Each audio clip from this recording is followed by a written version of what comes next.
తిబెరియా చక్రవర్తి పరిపాలనలో 15వ సంవత్సరములో పొంతి పిలాతు యూదయ అధిపతిగాను, గలిలయకు హేరోదు చతుర్థాధిపతిగాను, అన్నా కైపుల ప్రధాన యాజకులుగాను ఉన్నప్పుడు అరణ్యంలో యోహానుకు దేవుని వాక్యం రాగా, యోర్దాను పరిసరాల్లో తాను ప్రబోధాలు చేస్తూ పశ్చాత్తాపార్థమైన బాప్తిస్మము, పాప క్షమాపణ ప్రకటించాడు.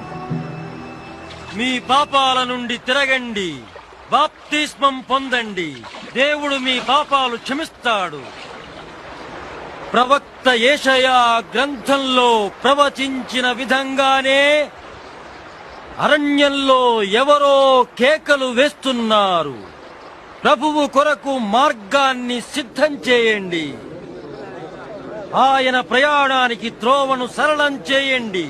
ప్రతి పల్లము పూడ్చబడును, ప్రతి కొండ మెట్ట చదును చేయబడును, వంకర మార్గములన్నీ